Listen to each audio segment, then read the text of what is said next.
secara kiprah kita sangat betul-betul mengakui, manusia melihat, manusia akan memandang bahwasanya orang ini benar-benar orang hebat. Dijelaskan dalam riwayat Muslim, kata Nabi SAW dari Abu Hurairah, ada tiga manusia, ya, tiga golongan manusia tentunya. Ini contoh-contohnya saja. Yang pertama, dia adalah seorang pejuang, mujahid. Ketika ditanya oleh Allah Subhanahu wa taala akan nikmat yang Allah Subhanahu wa taala berikan kepada dia, maka ternyata dia mengatakan, "Ya Allah, tidaklah aku gunakan nikmat itu kecuali aku adalah untuk berperang fisabilillah, kemudian sampai aku syahid." Tapi Allah Subhanahu wa taala menimbali, Allah Subhanahu wa taala menjawab, "Kadzabta, bohong.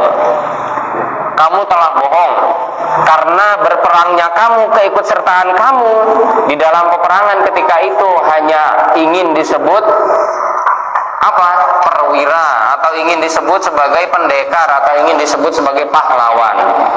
Sehingga Allah memerintahkan kepada malaikatnya untuk menyeret dari seseorang ini tadi, dimasukkan ke dalam neraka. Yang kedua, Nabi SAW menceritakan, yaitu kepada orang yang dia belajar Quran, kemudian mengajarkan Al-Quran, akan tetapi ternyata dia juga, kata Allah Subhanahu wa taala, kamu bohong. Karena kamu belajar Quran hanya ingin disebut qori, orang yang pandai membaca Al-Quran, orang yang hebat bacaannya, bagus bacaannya ketika jadi imam, misalkan seperti itu. Ini kalau ada rasa-rasa seperti itu, maka kita hilangkan.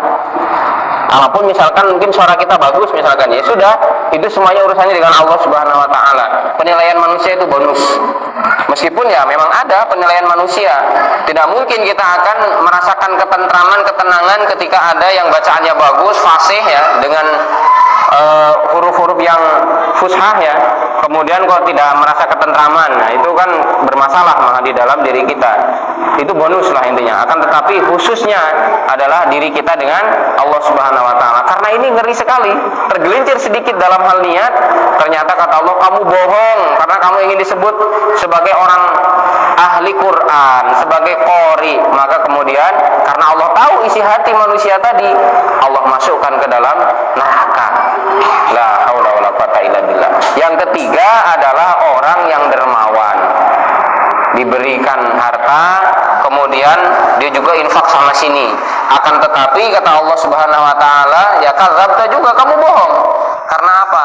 Kedermawanan kamu supaya disebut bahwasanya kamu ini adalah pahlawan. Ya tadi, orang yang paling dermawan